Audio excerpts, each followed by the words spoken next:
मंडलाकारं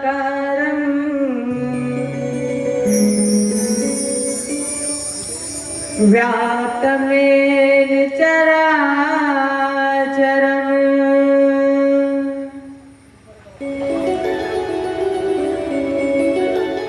तत्पदं दर्शितं मे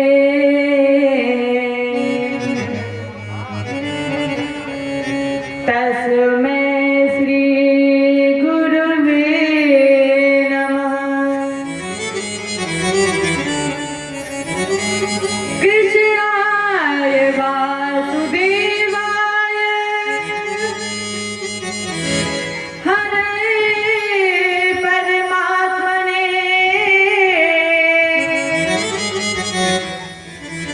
प्रणतक्लेशनाशाय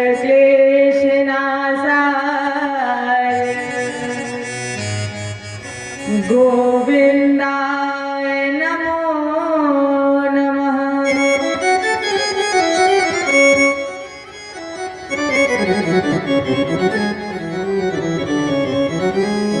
व्रजे वसन्तं नवनीतिचौरम् अगोपाङ्गनानां चदिकुलचौरम्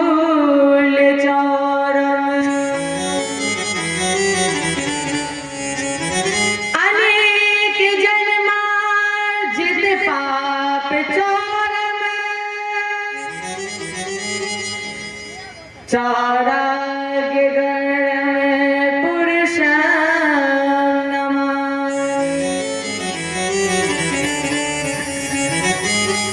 नारायणं नमस्कृत्य नरं चैव नरोत्तमं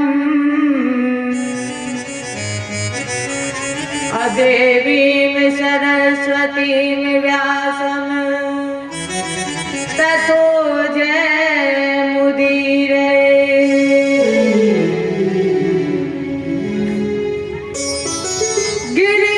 गिरिकोठाय ब्रज गोपों को बचाए लीनो अग्नि से उबार पांडु बालक मझारी के।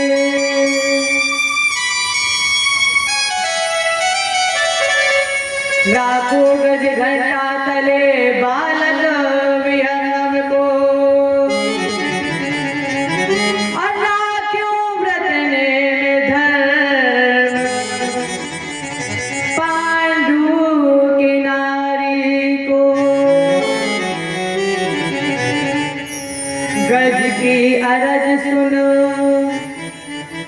ग्राह से छुड़ायो शीघ्र और भारत में राखो प्रण भीष्म ब्रह्मचारी को।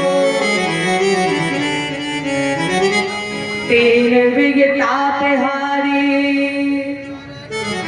संत सुखकारी है जो अमोह तो भरोसो वाहि श्यामले बिहारी को। हे भारत के सारथी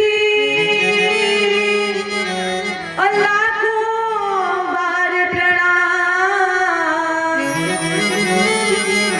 आकर जोर समारिए मन की छुट्टी लगा। भगत भक्त भगवंत गुरु चतुर नाम जप एक। अतिन के पग बंधन किए नाशक वीर कराहु प्रणाम अपरम मनवानी करहु कृपा सेवक सुत जान। अतुलित बलधाम षोडशैलावदेहम् अग्धनुज बल कृशानम्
कई जन्मों से बुला रही हूँ, कोई तो रिश्ता जरूर होगा। कई जन्मों से बुला रही हूँ, कोई तो रिश्ता जरूर होगा। कई जन्मों से बुला रही हूँ, कोई तो रिश्ता जरूर होगा।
कई जन्मों से बुला रही हूँ, कोई तो रिश्ता जरूर होगा। नजरों से नजरें मिला ना पाऊं, नजरों से नजरें मिला ना पाऊं, मेरी नजर का कसूर होगा। चर्चा प्रारंभ करे स्वयंभू मनु मनवंतर की। स्वयंभू मनु और शतरूपा की जो कन्याएं थी, देवहूति, आकृति और प्रसूति, इनकी चर्चाएं कल आपके सामने रखी गई थी। राजेंद्र दो पुत्र भी थे इनके, प्रियव्रतौ उत्तानपादौ शतरूपापते सुतौ वासुदेवस्य कलया रक्षायां जगता स्थितौ। दो पुत्र थे, प्रियव्रत और उत्तानपाद। जाय उत्तानपाद उत्तानपाद की दो पत्नियां थी, सुनीति और सुरुचि। सुरुचि प्रेयसी यदुर्ने पुरायते सुतो ध्रुवा। सुरुचि छोटी थी, इसलिए सुनीति का प्रेम सुरुचि के प्रति अत्यधिक था, जिस वजह से उत्तानपाद ने दूसरा विवाह किया। जिस पुत्र की कामना के लिए उत्तानपाद ने दूसरा विवाह किया, वो कामना तो पूर्ण हुई, वो भी सर्वप्रथम सुनीति के माध्यम से। उत्तानपाद की पहली पत्नी का नाम सुनीति और दूसरी पत्नी का नाम सुरुचि। तो पुत्र की कामना की वजह से उत्तानपाद ने दूसरा विवाह किया, लेकिन जो कामना पूर्ण हुई वो भी सर्वप्रथम प्रथम पत्नी सुनीति के माध्यम से हुई। सुनीति से जो पुत्र हुआ यत सुतो ध्रुवा, उसका नाम पड़ा ध्रुव। और कुछ समय के बाद सुरुचि से भी पुत्र पैदा हुआ, जिसका नाम पड़ा उत्तम। दोनों थोड़े बड़े हुए और उत्तम ध्रुव एक साथ खेलने लगे। एक दिन ध्रुव ने कहा, भैया उत्तम, तुम्हें पता है तुम्हारी जो माँ है वो मेरी मौसी है, और जो मेरी माँ है वो तुम्हारी मौसी है। और भैया आज हमारा मन कर रहा है कि आज हम तुम्हें अपनी माँ से मिलाएं। ध्रुव लेकर के चला उत्तम को, और जैसे ही सुनीति ने देखा कि मेरी छोटी बहन का पुत्र आ रहा है, दौड़ करके गोद में उठा लिया। अब ध्रुव उत्तम के साथ सुनीति की गोद में खेलते रहे। लेकिन एक दिन तब हुआ, उत्तम ने कहा, भैया ध्रुव, आपने मुझे अपनी माँ से तो मिला दिया है, और आपने ये कहा था जो मेरी माँ है वो तुम्हारी मौसी और जो तुम्हारी माँ है वो मेरी मौसी।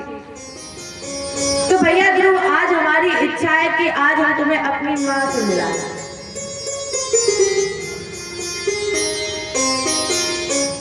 ध्रुव जब चलने लगा, उस समय ध्रुव की आयु 5 वर्ष की थी। 5 वर्ष का जब ध्रुव भयो, खेलत खेलत पितु ढिंग गया। उत्तानपाद ने देखा कि ध्रुव आ रहा है तो दौड़ करके अपनी गोद में उठा लिया। अब उत्तानपाद ध्रुव को अपनी गोद में लाड़ लड़ा रहे थे, प्यार कर रहे थे, खिला रहे थे।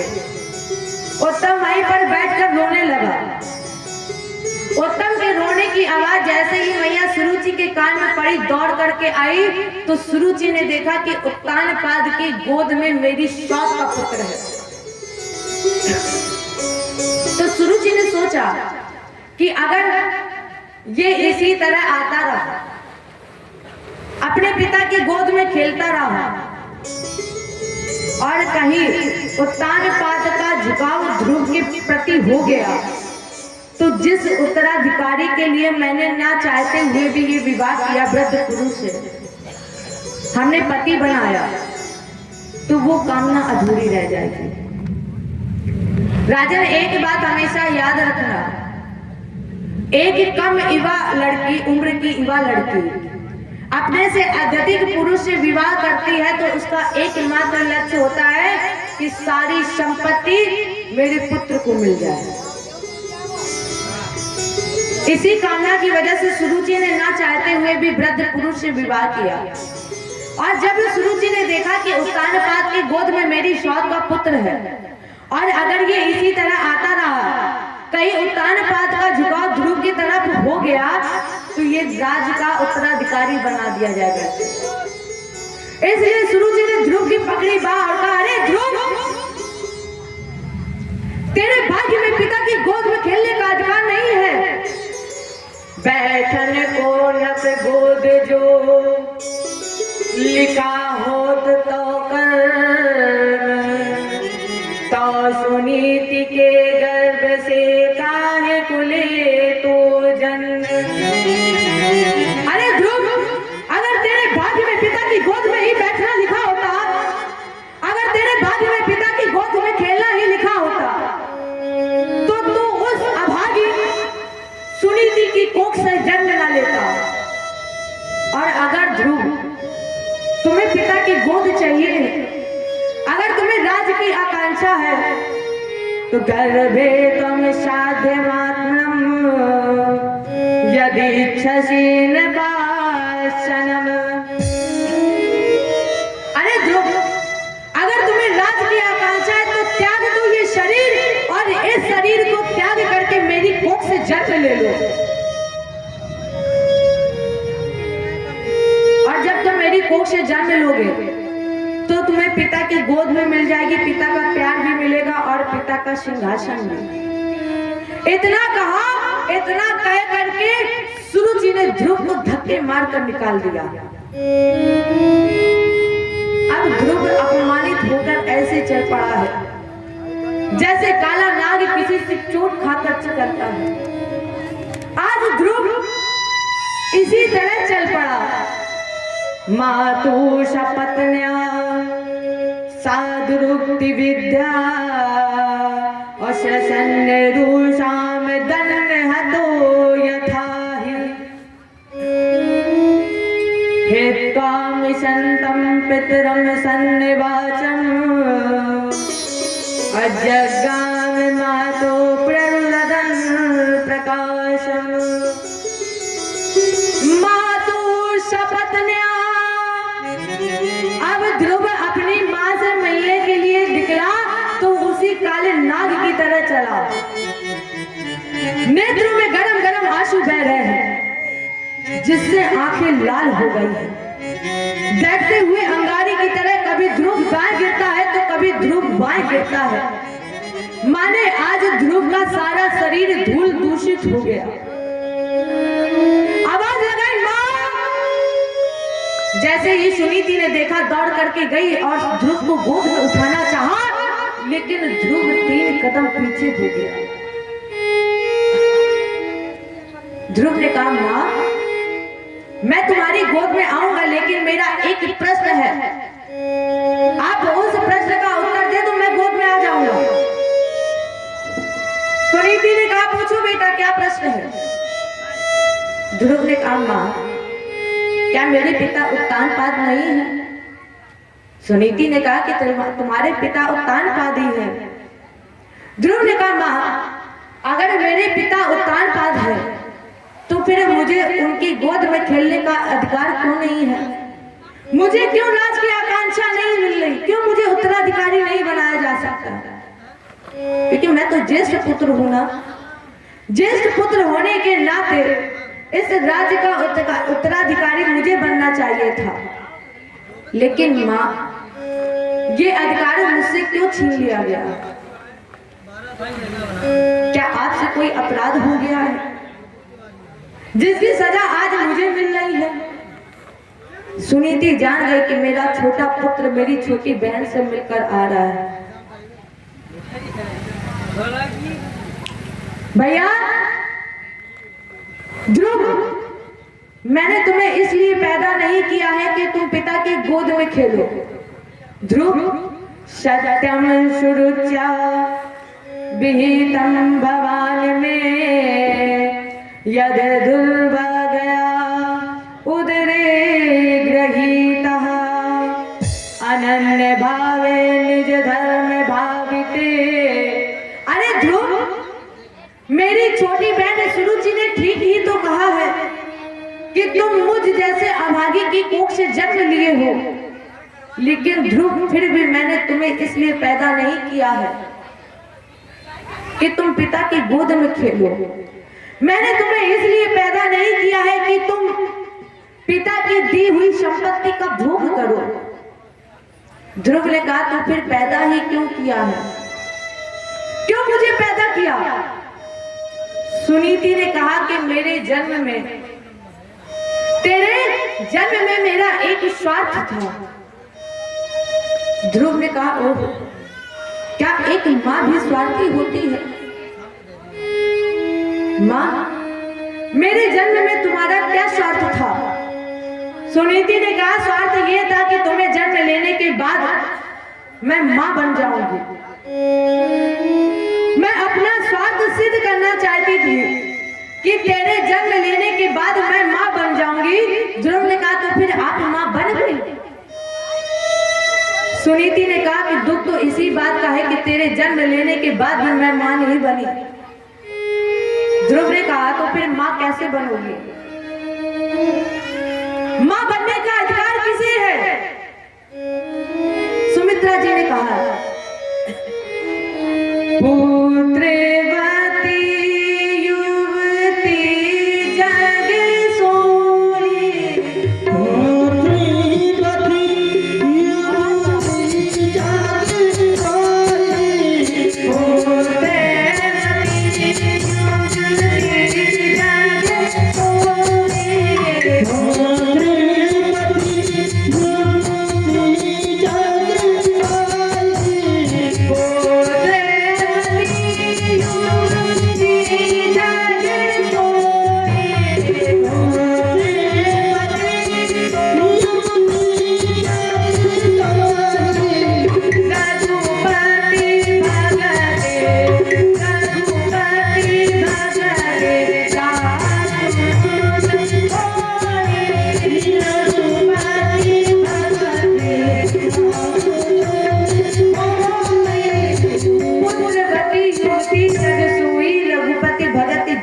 सोई। इस संसार में उस स्त्री को मां कहलाने का अधिकार है किसे? जिस मां के गर्भ से जन्म लेने वाला बच्चा भगवत भजन करता हो। वो मां बड़ी भाग्यशाली है जिसकी कोख से, जिसके गर्भ से बच्चा जन्म लेने वाला भगवत भजन करता हो। तो ध्रुव ने कहा कि मां मुझे पुत्र बनने का गौरव प्रदान करो। सुनीति ने कहा तुम मेरे पुत्र तो हो।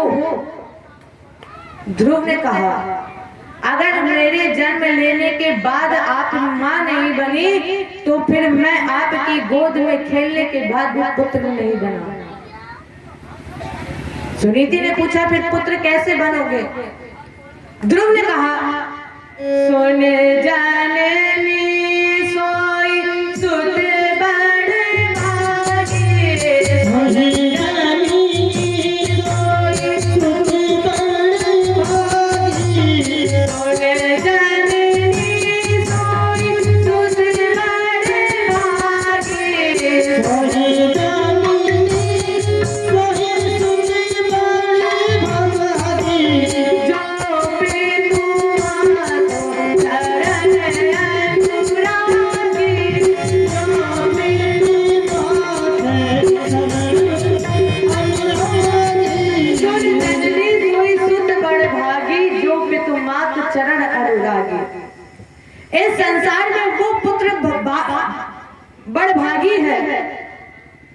जिसे माता पिता की सेवा का गौरव प्राप्त हो।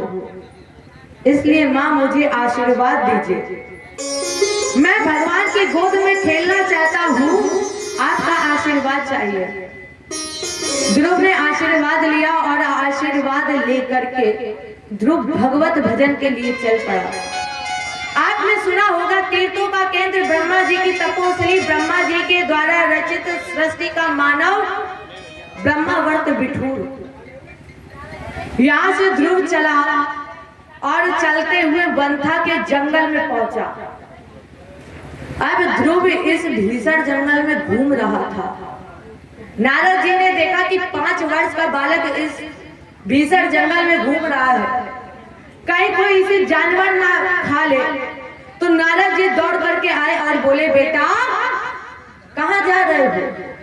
नागुनाथ वमानम ते सम्मानम वापि पुत्रक अलक्षया महाकुमारस्य शक्तस पीडनादिषु। बेटा अभी उम्र तुम्हारी 5 वर्ष की है, अभी तुम्हारी उम्र खेलने कूदने खाने की है और तुम इस भीषण जंगल में घूम रहे हो, कहाँ जा रहे हो? ध्रुव ने कहा, भगवान से मिलने। ये इतना निष्कपट था कि ये जानता ही नहीं था कि भगवान क्या है। नारद जी ने पूछा कहाँ जा रहे हो, सीधे सीधे बोल दिया भगवान से मिलने जा रहे हैं। अब नारद जी हंस पड़े। नारद जी ने कहा कि अरे उससे मिलना कोई खेल है? बेटा उम्र अभी तुम्हारी 5 वर्ष की है और जिससे तुम मिलने की चाहत रखते हो उसके लिए तो लिखा गया है, कोटि जन्म मुनि यतन कराए, कोटि जन्म मुनि यतन कराए, कोटि जन्म मुनि यतन कराए, कोटि जन्म मुनि यतन कराए।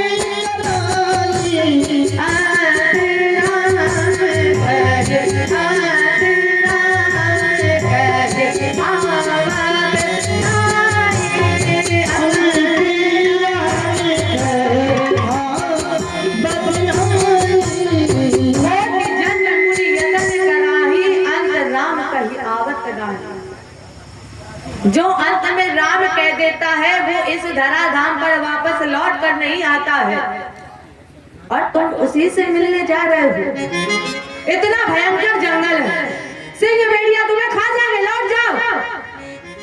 ध्रुव ने कहा, बाबा मैंने आप जैसे संतों से ही सुना है, उसे मारने वाला मैंने जग में नहीं निहारा, जग में जिसका जगत पिता रखवाला।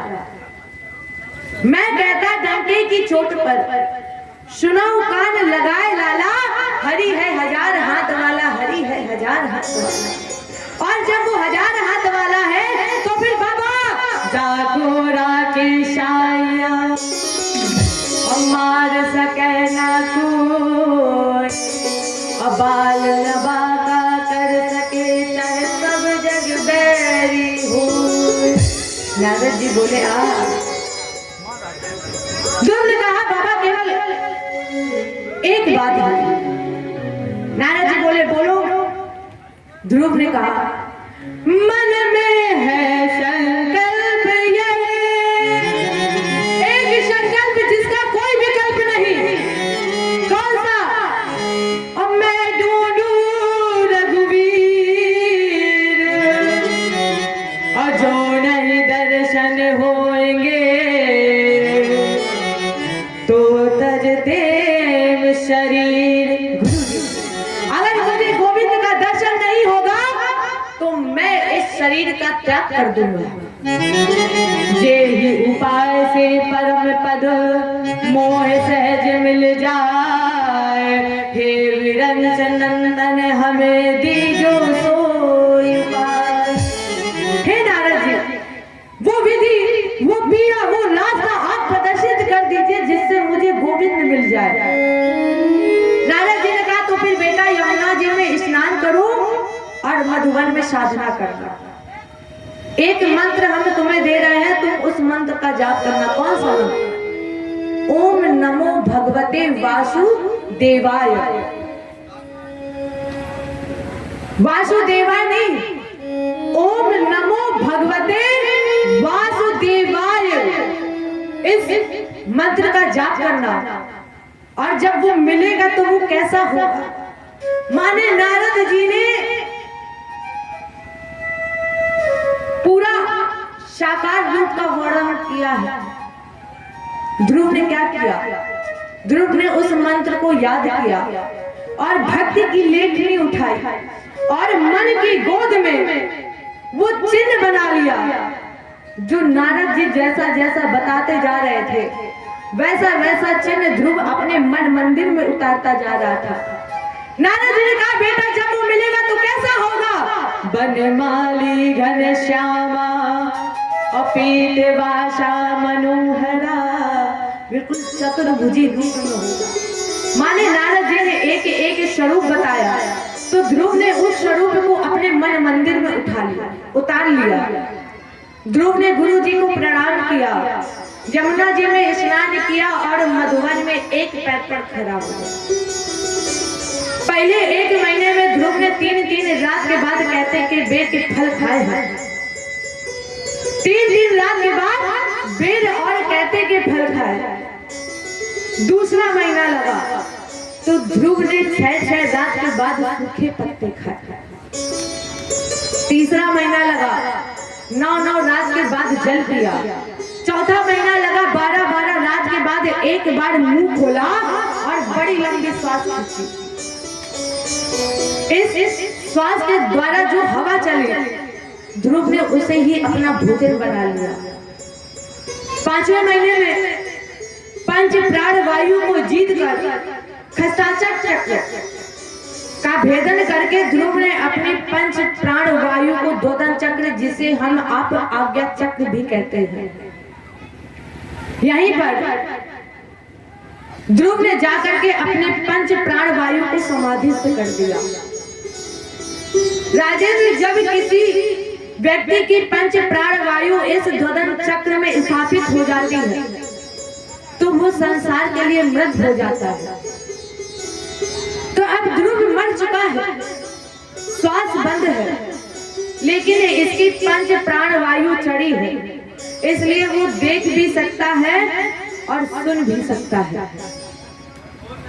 तब ध्रुव जगत व्यवहार को देख रहे हैं, लेकिन इनकी पंच प्राण वायु समाधिस्थ है। और जब ध्रुव की पंच प्राण वायु समाधिस्थ हो गई तो सारे जगत की श्वास बंद हो गई, क्योंकि महाप्रलय में बचे न कोई, अतः बहुन नाश भक्त कर। भक्त तो अजन्मा अविनाशी है, और जब भक्त की श्वास बंद हो गई तो सारी जगत की श्वासें बंद हो गई। सारे देवता सब चिल्ला पड़े, नैवं विदामो भगवन प्राण रोधम अचराचरश्चाखिल साधधाम्नः विधेहि तन्नो व्रजनादिमोक्षम् अप्राप्ता वयं त्वां शरणं शरणं। प्रभु त्राहिमाम, सारे जगत की सांसें बंद हो गई, दम घुट रहा है। जैसे ही भगवान को पता चला तो भगवान गरुड़ की पीठ पर बैठे और इधर तपस्या कर रहे थे ध्रुव। अब राजन जरा सोचिए, जब ध्रुव को 5 वर्ष की उम्र में भगवान मिल गए तो क्या हमें आपको नहीं मिल सकते हैं? लेकिन हम लोग ध्रुव की तरह, मीरा की तरह, शबरी की तरह पुकारते नहीं हैं। आप तो बस ऊपरी ऊपरी मन से बस बुला लेते, प्रभु हमारे संकट दूर कर दो। अरे एक बार ध्रुव की तरह बुला कर देखो, परमात्मा जरूर आएगा। दुख होगा तब हम लोग परमात्मा को याद करेंगे, हे प्रभु हमारे ऊपर संकट आ गया, हमें बचा लो। लेकिन सुख जैसे ही आता है कि परमात्मा को तुरंत भूल जाते कि प्रभु कोई है भी। ध्रुव ने इतनी कठोर तपस्या की, कि ध्रुव भगवान को 5 वर्ष की उम्र में मिल गए। ध्रुव ने कहा प्रभु दर पर तुम्हारे आया,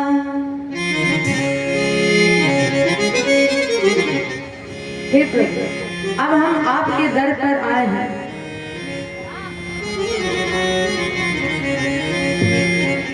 दर पर तुम्हारे आया, ठुकराओ या उठा लो, ठुकराओ या उठा लो, करुणा के सिंधु मालिक, करुणा के सिंधु मालिक, अपने विरद बचा लो, अपने विरद बचा लो, दर पर तुम्हारे आया, दर पर तुम्हारे आया, ठुकराओ या उठा लो, ठुकराओ या उठा लो, करुणा के सिंधु मालिक,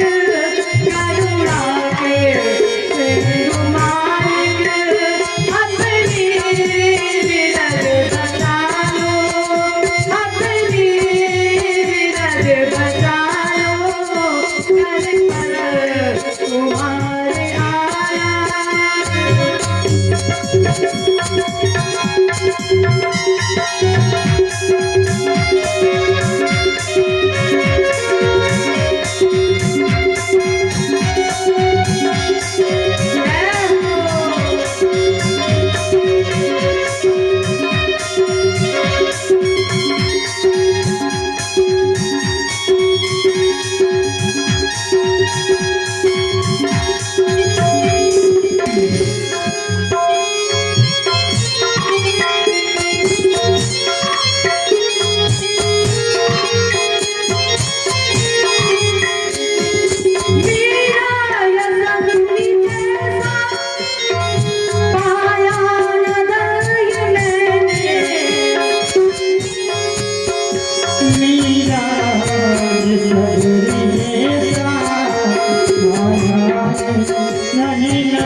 Oh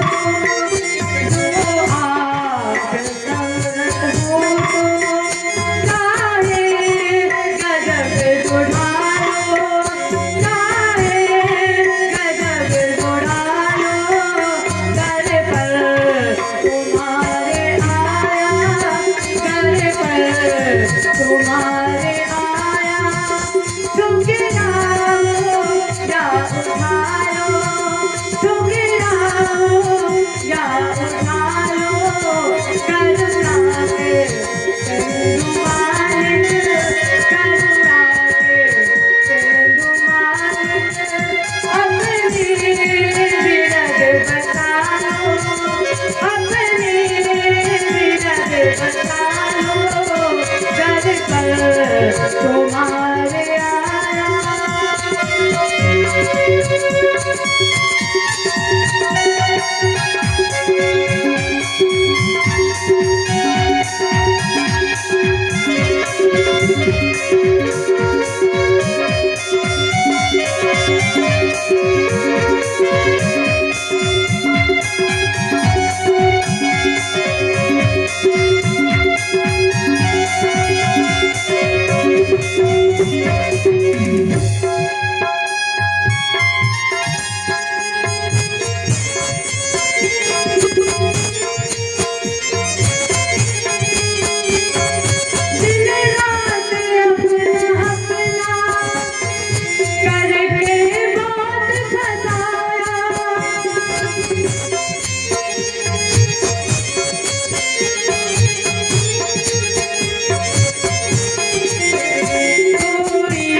भगवान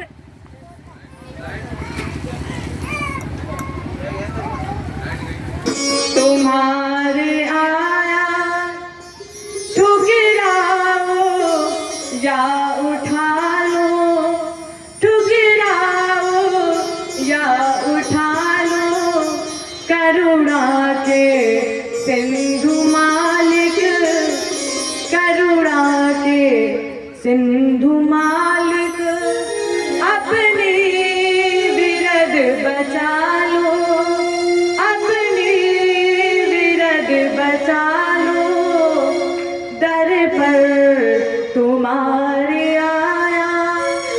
जैसे ही भगवान को पता चला, भगवान गरुड़ की पीठ पर बैठे और ध्रुव के सामने प्रकट हो गए। भगवान ने कहा, ओ ध्रुव, जो तुम्हारी तपस्या पूर्ण हो गई, बेटा वर मांग लो। लेकिन ध्रुव ने नेत्र नहीं खोले, क्यों? अब वैसे भी जो ध्रुव अपने मन मंदिर में भगवान को उतार चुका हो, पूरा स्वरूप ध्रुव ने अपने मन मंदिर में बसा लिया, तो फिर उसे बाहर जगत में देखने की क्या जरूरत है?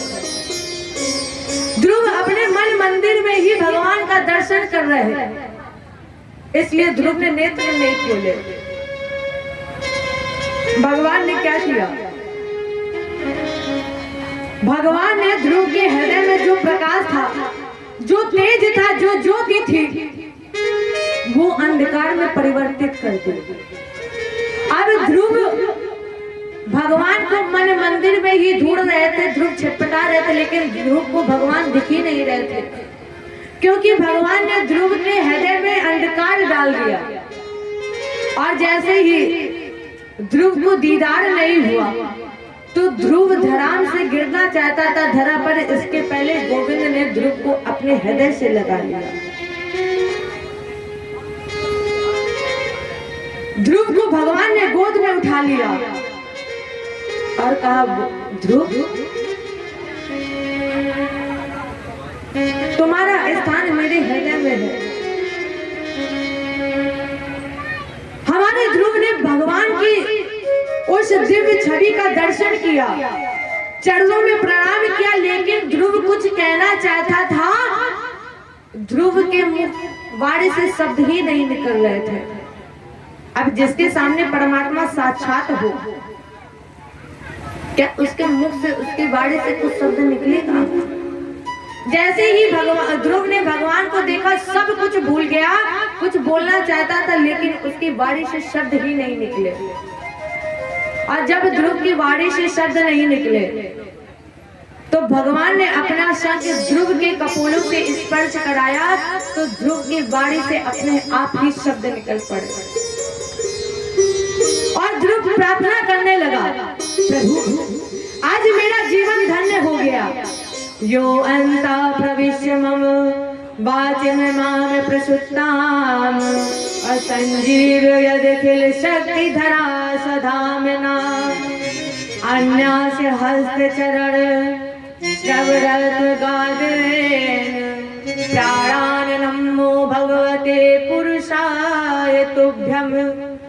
जो मेरे अंतःकरण प्रविष्ट होकर मेरी चित्त शक्ति, मेरी सोई हुई कान, आंख, नाक, त्वचा ये सब मृत हो चुकी थी, लेकिन इस वृद्ध इंद्रियों को जो जीवित कर रहे हैं, ऐसे अंतर्यामी प्रभु हम आपको बारंबार नमस्कार नमन प्रणाम करते हैं। भगवान बोले, बेटा ध्रुव हम प्रसन्न है, वर मांग लो। ध्रुव ने कहा, गोविंद ये बताइए कि अब बाकी ही क्या रह गया, जिसे परमात्मा का साक्षात्कार दर्शन हो जाए और उसके हृदय में मांगने की कामना हो, तो उससे बड़ा दुर्भाग्यशाली व्यक्ति और कोई नहीं हो सकता है। भगवान बोले, फिर भी ध्रुव हमें भक्त का भाव पता है। तुम जब यहाँ आए थे तो तुम्हारा भाव था कि पिता की गोद की अधिकारी बन जाओ। ध्रुव मेरा पहला वरदान, जब तुम यहाँ से लौट करके जाओ तो तुम्हारे पिता की गोद तुम्हें मिल जाए, तुम्हें पिता का प्यार मिल जाए और तुम्हारा जो सौतेला भाई है उत्तम, ये एक दिन शिकार खेलते हुए मारा जाए, जिसके वियोग में तुम्हारी सौतेली मां सुरुचि भी अपने प्राणों का त्याग कर दे। इतना ही नहीं, समय आने पर उत्तानपाद तुम्हें ही राज्याभिषेक करेंगे और ध्रुव 36,000 वर्ष तक तुम राज का भोग करोगे। लेकिन ध्रुव ने कहा, जगतपति देवा सब नश्वर बिन तुम्हारी सेवा, तुम्हारी सेवा के बिना सब कुछ बेकार है, सब निष्फल है। इसलिए देहि देनाथ कृपा अब कीजिए और प्रेम भगति आपन मोहे दीजिए। केवल यही कृपा करिए।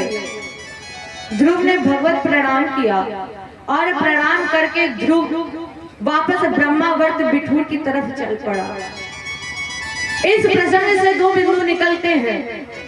पहला बिंदु, जब ध्रुव लौट करके गया तो ध्रुव ने उस सुरुचि को सबसे पहले प्रणाम किया। किसे? मैया सुनीति को नहीं किया है, मैया सुरुचि को प्रणाम किया।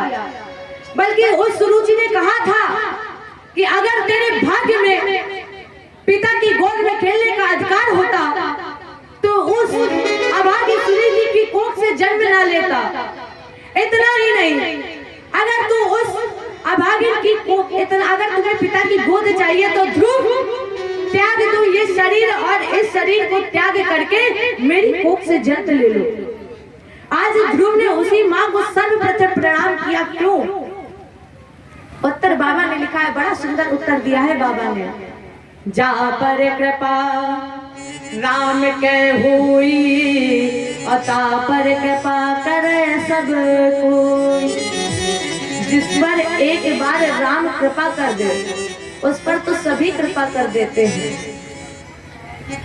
दूसरा बिंदु निकल के आता है, ध्रुव ने भी उस मां को सर्वप्रथम प्रणाम किया। ध्रुव ने कहा, प्रभु जाना कैके न जानी, अतासु प्रथम ग्रह गए भवानी। राम जी 14 वर्ष के बाद जब लौटे तो उन्होंने कौशल्या जी को पहले प्रणाम नहीं किया। किसे किया? मैया कैकेयी को। क्यों?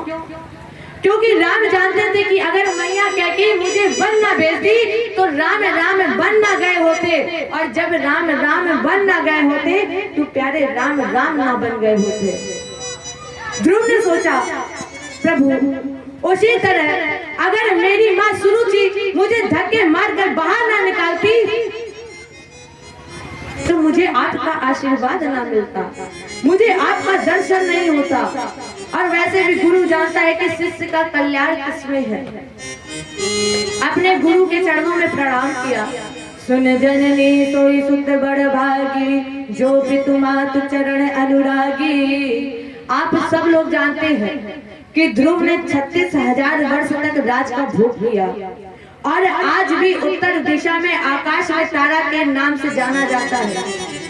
भगवान ने अपने भक्त के लिए अपनी गोद रूपी आकाश में एक नए घर का निर्माण किया, एक लोक का निर्माण किया, जिस लोक का नाम पड़ा ध्रुव लोक।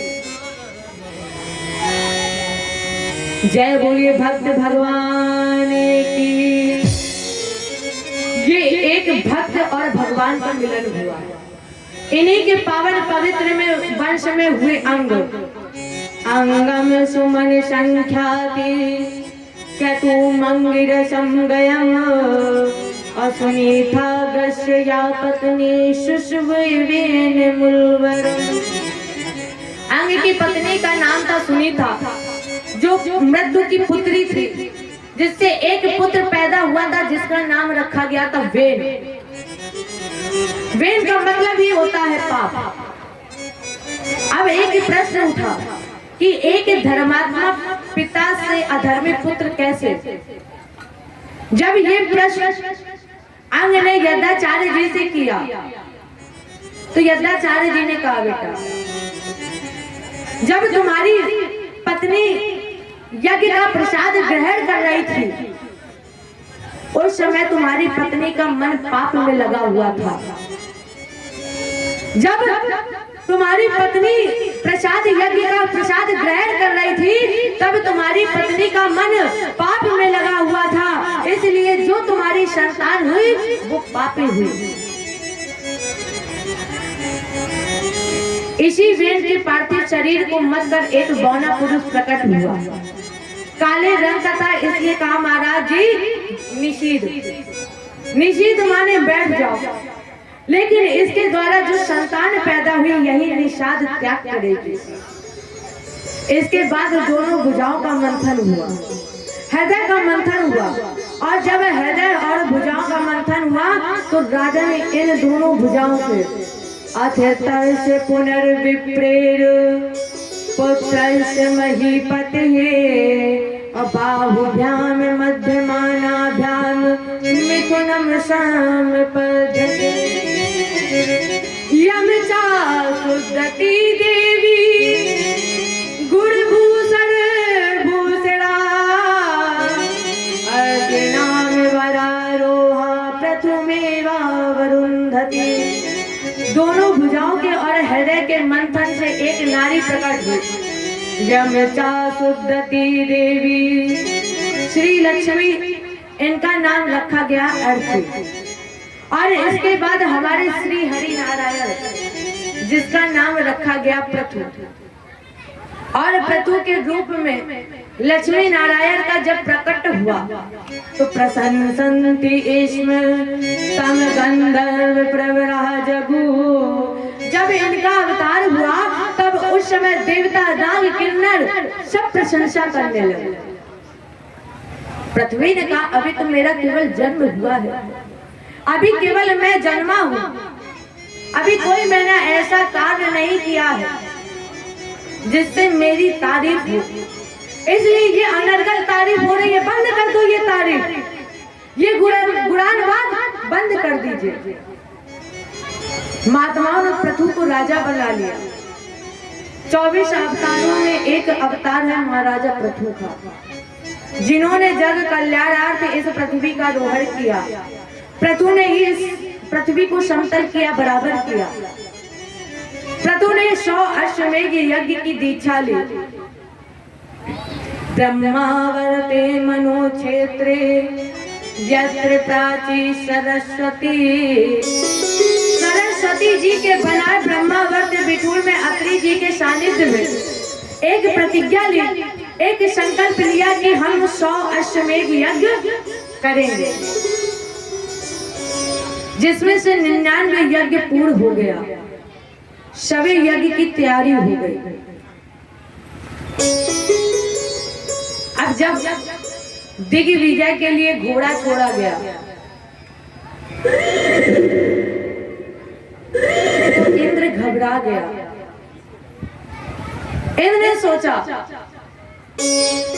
कि अगर ये यज्ञ पूरा हो गया तो कहीं मेरा इंद्र पद ना चला जाए, इसलिए इंद्र ने उस घोड़े का हरण कर लिया। प्यारे, एक बात हमेशा याद रखना कि जीने के लिए 3 चीजें बहुत जरूरी है। 3 बातें बहुत जरूरी है जीने के लिए। पहली बात, 24 घंटे में एक बार सत्य जरूर। लेकिन अगर आपने एक बार भी सत्य नहीं बोला 24 घंटे में, तो फिर आपका जीवन ये बेकार है। आपको कहा सच भी बोल रहा है तो लोग समझे कि अरे ये झूठ बोल रहा है। सच को सच मानते नहीं और झूठ को कहो सच मान ले। तो प्यारे, जीने के लिए 24 घंटे में एक बार सत्य और दूसरी एक बार ईश्वर का दर्शन, ये भी बहुत जरूरी है। अगर आपने परमात्मा का दर्शन ना किया तो जीवन व्यर्थ है। आज से कहा जाता है कि जब भी आपको मौका मिले 24 घंटे में एक बार जरूर भगवान का नाम जरूर गाएं, भगवान का दर्शन जरूर करें। और तीसरी बात निकल के आती है, करने के लिए कुछ ना कुछ काम। क्यों? अब जब कुछ काम नहीं होगा तो प्यारे एक जगह बैठे रहोगे और फिर अचानक से आपसे बोल दिया जाए भैया चलो यहाँ एक काम करना है, तो फिर कहोगे भैया अब उठने की हमारी हिम्मत नहीं है। तो ये 3 चीजें जरूरी है जीने के लिए। ईश्वर का दर्शन, एक बार सत्य और कुछ ना कुछ करने के लिए काम। आप जरा सा भी चूक गए तो इंद्र पीछे ही खड़ा रहता है। जरा सा चूके नहीं कि इंद्र ने आपका सारा फल ले लिया। माने जितना भी आपने पुण्य किया, पूजा किया, और वैसे भी पूजा करने के बाद कुछ ना कुछ करने के बाद ये हमेशा बोलना चाहिए ओम ब्रह्मात्मनम अस्तु। जो कुछ भी है प्रभु आप ही का तो दिया हुआ है, आप ही ने दिया है तभी हम ये कर रहे हैं। और जरा सा आप चूके नहीं कि इंद्र सारा फल ले जाएगा। तो जैसे ही घोड़ा छोड़ा तो इंद्र ने घोड़े का हरण कर लिया। अब यज्ञ के आचार्य का दायित्व होता है कि उस यज्ञ में जो भी कमी हो उस कमी को पूर्ण करवाए। तो अत्रि जी ने देखा कि यज्ञ में विधान हो रहा, आवाज लगाई प्रभु तुम्हारे घोड़े का हरण हो गया। अत्रि राधो दितो हम तुम्हें प्रथुपुत्रो महारथा। तुम्हारे जो 5 पुत्र थे उसमें से सबसे बड़े पुत्र को भेज दो। बड़े पुत्र को भेजा जिसने इंद्र को पराजित कर लिया, इसलिए इसका नाम पड़ा विजिताश्व। घोड़ा छीन लिया और दूसरी बार घोड़ा जब छोड़ा गया, इंद्र मानने वाले में से तो है नहीं। इंद्र जो ठान लेते वो पहले करते, भले चाहे बाद में कुछ भी हो। इंद्र मानने वालों में से नहीं थे। और जबकि बार फिर दोबारा घोड़ा छोड़ा गया, इंद्र ने फिर घोड़े का हरण कर लिया। और जब इंद्र ने अब की बार घोड़े का हरण किया, यज्ञ हन्मता, गुरु जी ने शिष्य को आदेश दिया, प्रथु को आदेश दिया, जही यज्ञ हन्मता तो महेंद्रम विबुधाधनम। यज्ञ में व्यवधान करने वाले का वध कर दिया जाए, कोई दोष नहीं लगता है। जो यज्ञ में व्यवधान डाले, किसी गरीब लड़की की शादी में व्यवधान डाले, भागवत होने जा रही हो उसमें व्यवधान डाले, तो सबसे बड़ा दोष है। आप सहयोग ना करें, आप सहयोग ना करें लेकिन असहयोग भी ना करें। तो यज्ञ में जो व्यवधान डाल रहा है उसका वध कर देने में कोई दोष नहीं होता है। इंद्र से घोड़ा छीन लिया गया। इंद्र को मारने के लिए जैसे ही तलवार उठाई, इंद्र शरण में आ गया। त्राहिमाम। पृथु ने कहा, तुम यज्ञ में व्यवधान इसलिए डाल रहे हो ना कि तुम्हें भय है कि कहीं तुम्हारा इंद्र पद ना चला जाए, इसलिए जाओ, हम तुम्हें वचन देते हैं कि इस यज्ञ का जो फल है हम तुम्हें दान में दे रहे हैं। तो अब जब यज्ञ का फल दान में दे दिया, जब इन्होंने यज्ञ का फल दान में दिया तो यज्ञ एकदम निष्कपट, निर्विवाद, निश्चल भक्ति से पूर्ण हो गया। और जब ये यज्ञ पूर्ण हुआ तो उस समय एक आश्चर्य हो गया। भगवान अपि वैकुंठा ताकं मध्यवता विभु। आश्चर्य क्या बोले? भगवान अपि माने भी, भगवान भी वैकुंठ को त्याग कर उस यज्ञ कुंड में चतुर्भुजी रूप में प्रकट हो गए। पृथु ने प्रणाम किया। भगवान बोले, पृथु हम तुम्हारे निष्काम फल से बहुत प्रसन्न हैं, इसलिए वर मांग लो। पृथु ने कहा, गुरु जी ये बताओ अब बाकी ही क्या रह गया है जिससे परमात्मा का साक्षात दर्शन हो जाए और इसके बाद में मांगने की कामना शेष रह जाए, उससे बड़ा दुर्भाग्य और कोई नहीं हो सकता है। जिसका नाम ही दया का सागर है, जो खुद करुणा निधान है। करुणा निधान रहुआ जगत के दाता,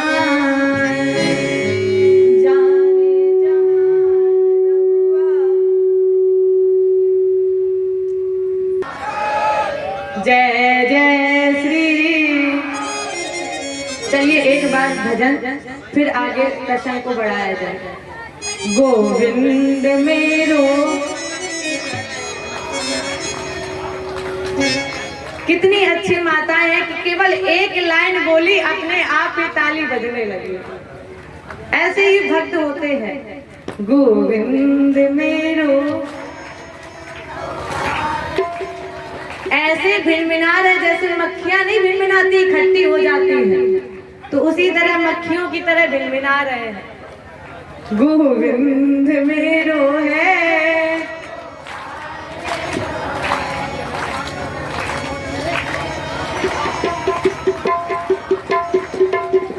माताओं की जनसंख्या ज्यादा है और हमारे भाई लोगों की संख्या कम है। अब देखते हैं कि जोर किसमें है, हमारे भाइयों में है कि हमारी माताओं में है। पहले हमारे भाइयों की बारी है और मीठी मीठी तालियों की सेवा के साथ कहिएगा, ऐसे नहीं कि बैठे बैठे, मीठी मीठी तालियों की साथ कहिएगा। गोविंद मेरो, गोविंद मेरो। अब हमारी माताओं की बारी है। देखो हमारी बिरादरियों का सवाल है, झुकनी नहीं चाहिए, नाक नहीं कटनी चाहिए। गोविंद मेरो, गोविंद मेरो।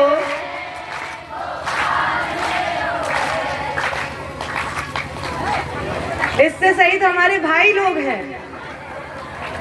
अरे इतनी संख्या है, थोड़ा दम लगाओ।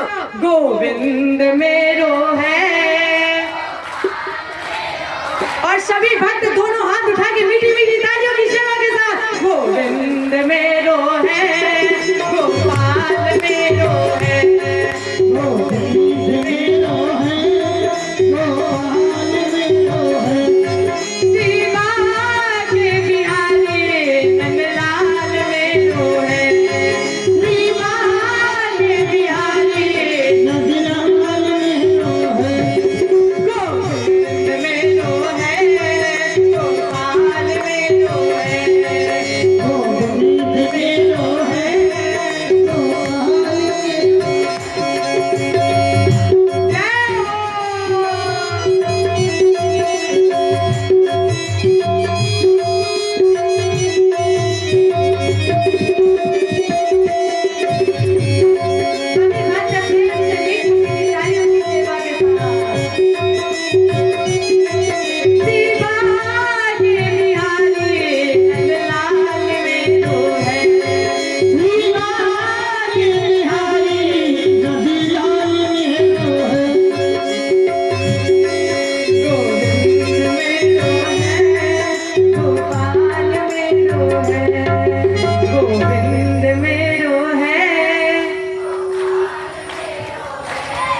गोविंद मेरो है,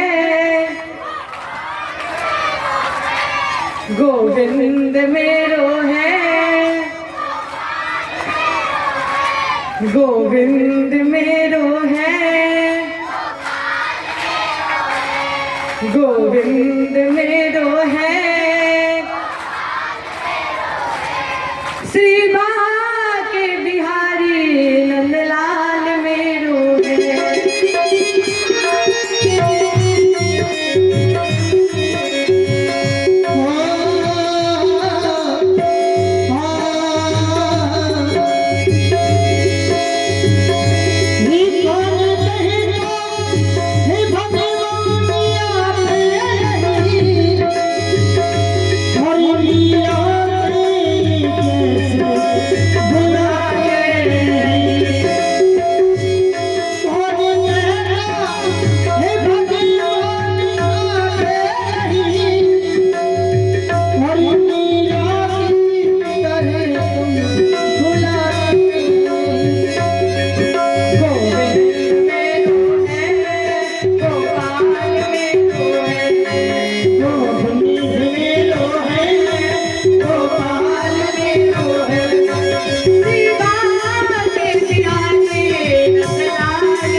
भगवान ने कहा प्रभु वर मांग लो, बहुत प्रसन्न हूँ। जिसका नाम दया का सागर है, जो करुणा निधान है, और उस करुणा निधान का दर्शन हो जाए, इसके बाद भी साधक के हृदय में मांगने की कामना शेष रह जाए। और ठाकुर जी अगर आप कुछ मुझे देना चाहते हैं तो फिर दीजिए। क्या विध्वस कड़रायुत में वरा, ठाकुर जी मुझे प्रसाद के रूप में दीजिए 10,000 कान। भगवान ने पूछा इन कानों से क्या करोगे? बोले आपकी कथा सुनेंगे। भगवान ने कहा अरे लोग 2-2 कानों से कथा सुनकर थक जाते हैं। आज सुनते हैं कल नहीं आते, कहते अरे हमने कल तो सुन ली, अब आज जाकर क्या करेंगे?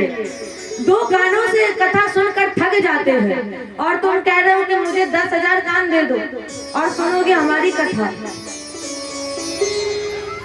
उसने बड़ा अच्छा उत्तर दिया, कहा प्रभु इन 10,000 कानों से हम सुनेंगे आपकी कथा, क्योंकि 2 कानों से मुझे कथा सुन के जो रस मिलता है, जो आनंद मिलता है, और लोग क्या कहते हैं कि हम थक गए हैं, लेकिन हमें जो 2 कानों से आनंद मिलता है, इसलिए हम चाहते हैं प्रभु मुझे दीजिए 10,000 कान, जिससे मैं 10,000 कानों से आपकी कथा सुनकर उन कानों से रस प्राप्त करें।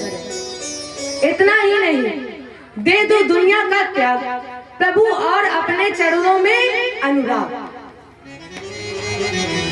अब एक सोचने का विषय है कि अनुराग क्यों मांगा? आप चाहे चाहे जितने जब तक कर ले, लेकिन जब तक आप के अंदर अनुराग नहीं है तब तक भगवान की प्राप्ति असंभव है। चाहे जितने जब तक करे, चाहे जितनी पूजा करे, चाहे जितने आप मंदिर में जा ले, जब तक आपके हृदय में अनुराग नहीं है तब तक भगवान की प्राप्ति असंभव है। इसलिए ठाकुर जी क्या दीजिए, मुझे दीजिए 10,000 कान, दुनिया का त्याग और अपने चरणों में अनुराग। इन्होंने शरद कुमार जी से दीक्षा ली और ज्येष्ठ पुत्र को राजा बनाया और शेष जीवन इन्होंने भगवत भजन में समर्पित कर दिया। इन्हीं के वंश में हुए प्राचीन वही। इन्होंने तो इतने यज्ञ किए कि इन यज्ञों में उपर्युक्त जब कुशाओं को विसर्जित किया गया तो ये सारा भूमंडल फट गया। इन्हीं के पुत्र का नाम था प्रचेता। लेकिन राजेंद्र, ये प्रसंग हम आगे चल के सुनाए। इस दक्ष का इतिहास मैं आगे चलकर सुनाऊं, क्योंकि अभी मेरे मन में एक विचार उठा है। आपने बताया था कि स्वयंभू मनु के दूसरे पुत्र का इतिहास आपने सुनाया। प्रिय व्रतौ उत्तान पादौ शतरूपा पते सुतौ। ये तो हमने आपके सामने उत्तान पाद का जीवन, इनके वंश की व्यवस्था की। उत्तान पाद के भाई थे प्रियव्रत, जिन्होंने 2 विवाह किए। राजा परीक्षित का गुरु जी प्रियव्रतो भागवत आत्मा राम कथम मुनि अग्रहे रमते अनमूला कर्ण बंद बराभ। जो नारद के उपदेश से विरक्त हो चुका, उसने गृहस्थ जीवन कैसे अपना लिया। सुखदेव जी ने कहा, राजेंद्र ये सत्य है कि गृहस्थ जीवन में अनेकों व्याधियां हैं, अनेकों संकट है गृहस्थ जीवन में, लेकिन गृहस्थ जीवन अपने जीवन में ये 3 चीजें, 3 बातें मान ले तो उसका गृहस्थ जीवन बड़े ही सुखमय से बीत सकता है। कौन सी 3 चीजें, कौन सी 3 बातें? पहली बात, मातृ पितृ देवो भव। हमारे आपके लिए अगर कोई भगवान है, सबसे बड़ा अगर कोई तीर्थ है तो वो हमारे माता पिता है। अगर हमने माता पिता की आज्ञा मान ली, माता पिता की सेवा कर ली, तो फिर अगर हम भगवान का दर्शन ना करें, भगवान के मंदिर ना जाए, उसमें कोई दोष नहीं है। और अगर आपने माता पिता की सेवा ना की, माता पिता की आज्ञा का पालन नहीं माना, फिर चाहे तुम जितने भी तीर्थ जा लो, चाहे तुम जितने भी मंदिर जा लो, भगवान भी तुमसे कभी खुश नहीं होंगे। अगर भगवान को खुश करना है तो सबसे पहले अपने माता पिता को खुश करो, अपने माता पिता की आज्ञा मानो, अपने माता पिता की सेवा करो। और आजकल ये देखते ही नहीं कहाँ है कहाँ नहीं है। अगर माँ ने कुछ बोल दिया तो बच्चा एकदम से चिल्ला के बोलता, माँ बैठ जाओ। तुम्हें क्या पता आजकल क्या होता है, और तुम्हें ज्यादा पता है आजकल क्या होता है। माँ को समझा रहे हो, जिसने पूरी दुनिया देखी है उसे तुम समझा रहे हो क्या होता है। एक बात हमेशा याद रखना, अगर माँ बाप तेरे खुश नहीं है तो फिर तुम चाहे जितने तीर्थ जा लो, कभी तुम खुश नहीं रह सकते हो। और अब तो एक वो आश्रम बनवा दिया गया है, क्या नाम है उसका, वृद्धा आश्रम। बूढ़े हुए नहीं कि वहीं पर डाल दिया। अरे याद करो, एक बात हमेशा याद रखना, जो व्यवहार तुम अपने माता पिता के साथ करोगे, वही व्यवहार तुम्हारे साथ तुम्हारे बच्चे एक ना एक दिन जरूर करेंगे। जिस माँ ने ना जाने कितनी मेहनत करके, ना जाने कितने संकट झेल के तुम्हें रोटी खिलाई, प्यार से रखा, आज वही बच्चे अपने माँ बाप को वृद्धाश्रम भेज देते हैं। स्थिति यहाँ तक आ जाती है, घर में अगर माँ बाप हो तो लड़ाई हो जाती कि रोटी कहीं कम ना पड़ जाए। रोटी खिलाने के लाले पड़ जाते हैं। अरे कुछ नहीं, कम से कम 2 रोटी ही दे दो। बुढ़ापे में कितना कोई खाता, 2 रोटी ही। अरे नहीं, कुछ कम से कम अपने माता पिता की सेवा कर लो। अगर तुम अपने माता पिता की सेवा नहीं करोगे तो एक दिन तुम्हारे बच्चे तुम्हारी सेवा नहीं करेंगे। अरे कम से कम यही सोच के कर लो कि हमारी सेवा नहीं करेंगे तो हम कर ले तो हमारी सेवा हो जाएगी। राम जी ने कहा है, सुन जननी सोई सुत बड़ भागी, जो पितु मात चरण अनुरागी। जो अपने माता पिता की सेवा करते हैं उन्हें फिर कहीं तीर्थ में जाने की जरूरत नहीं है, कहीं मंदिर में भटकने की जरूरत नहीं है। परमात्मा स्वयं आ जाएंगे तुम्हारे दर पे। और दूसरी बात निकल के आती है, अतिथि देवो भव। अतिथि भी हमारे भगवान है, लेकिन कौन से अतिथि?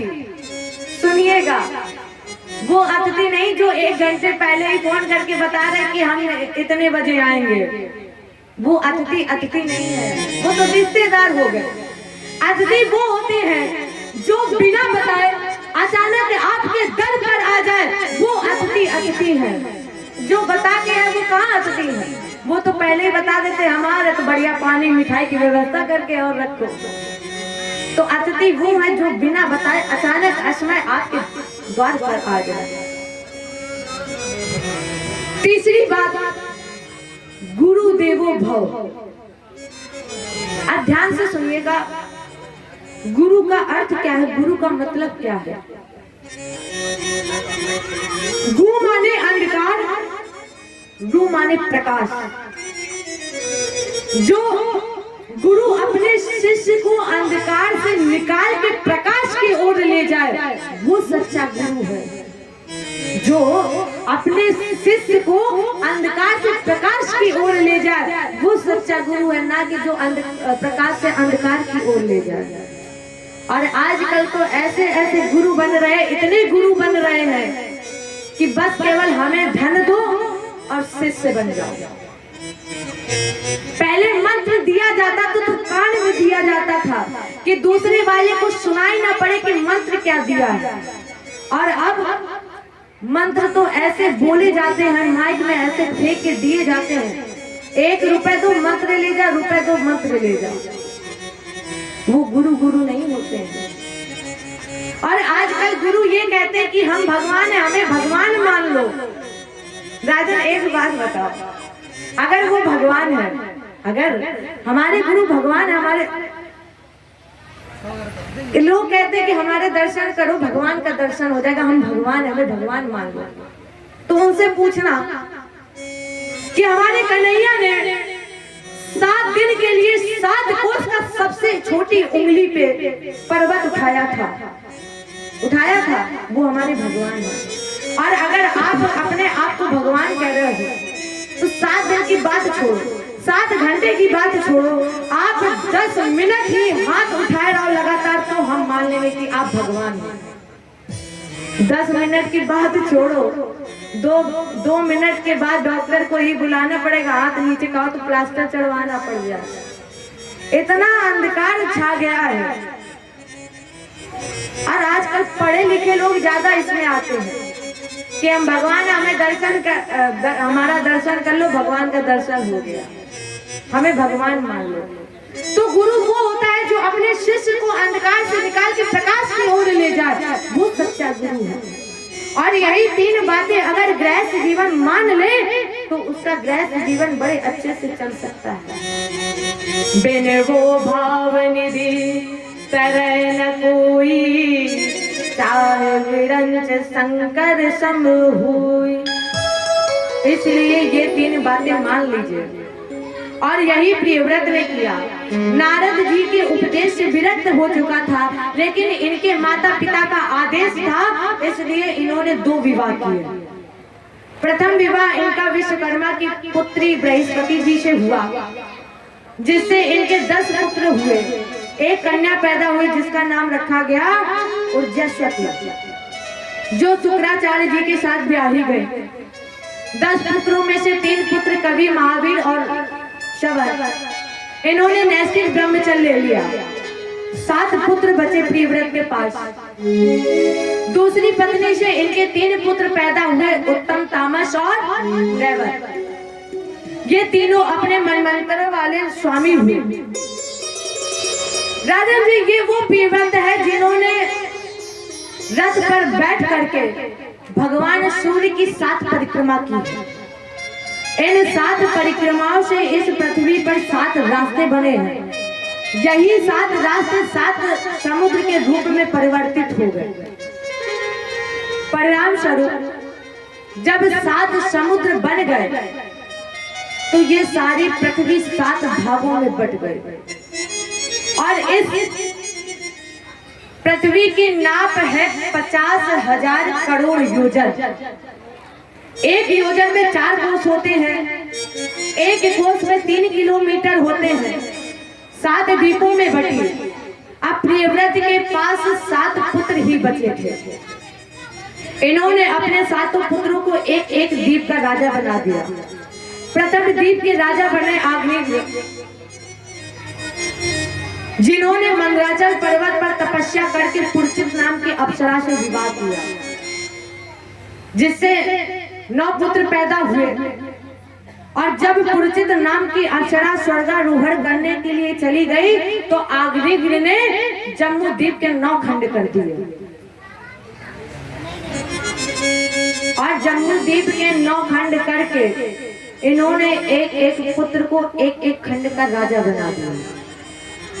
प्रथम खंड के राजा बने नाभि, जिनकी पत्नी का नाम था मेरु देवी।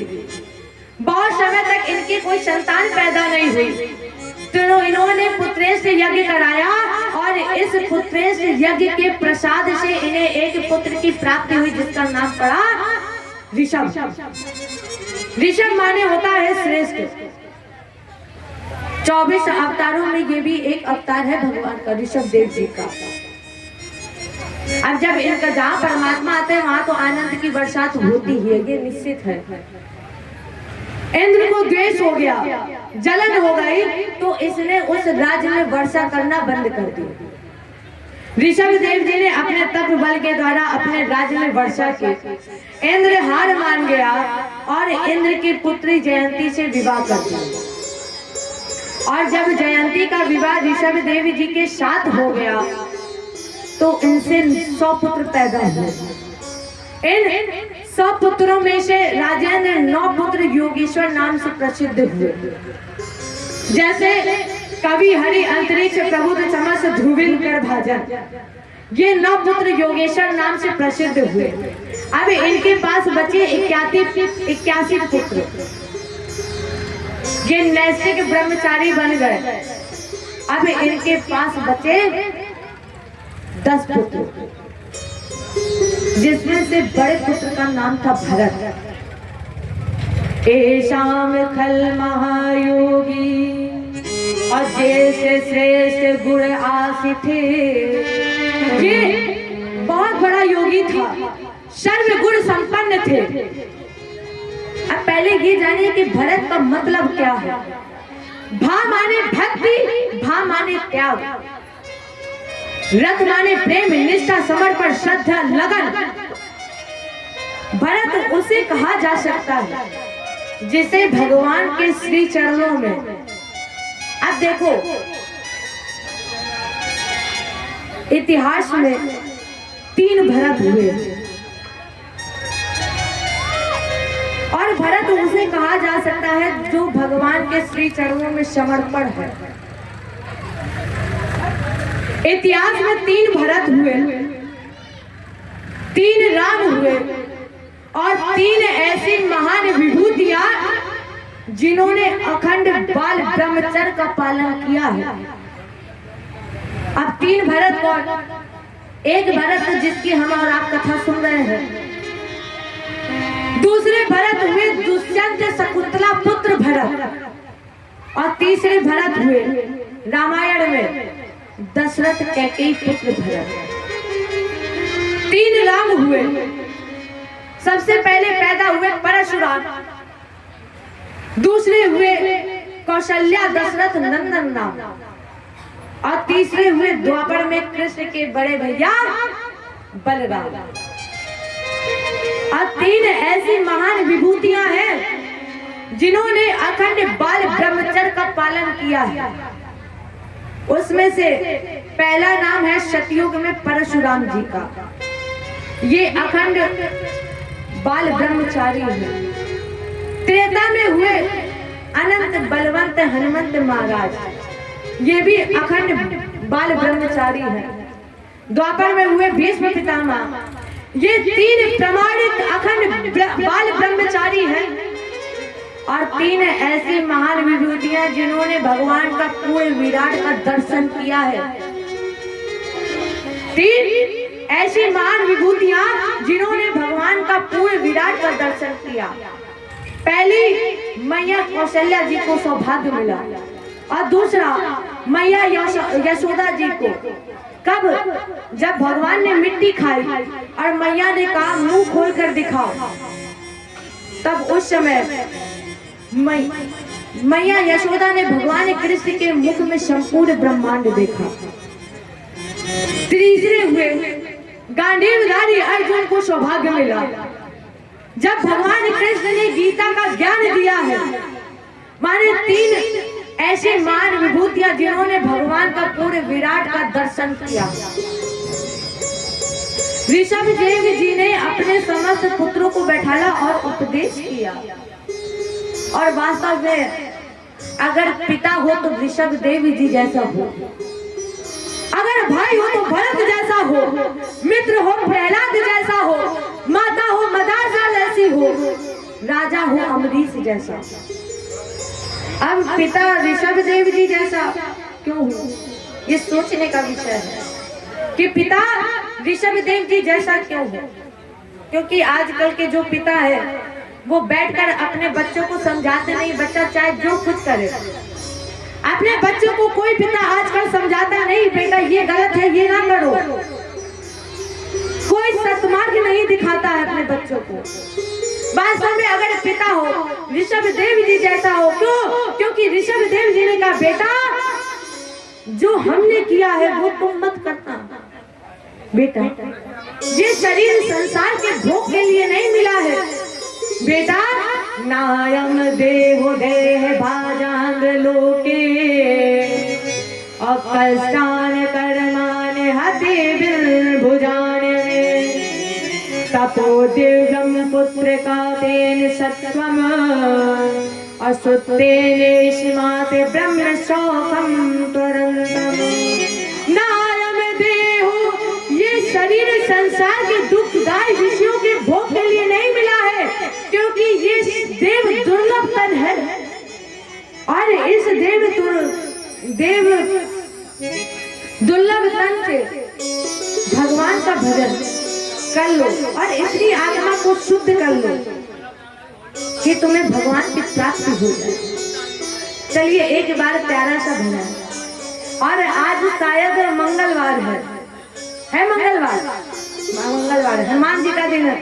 तो चलिए एक प्यारा सा हनुमान जी के ऊपर भजन गाते हैं और इसके आगे की कथा। छम छम नच देखो वीर हनुमान। और जो हनुमान जी को नचाना चाहते हैं और वो बहुत झूमते हुए मीठी मीठी तालियों की सेवा के साथ कहिएगा, छम छम नच देखो वीर हनुमान।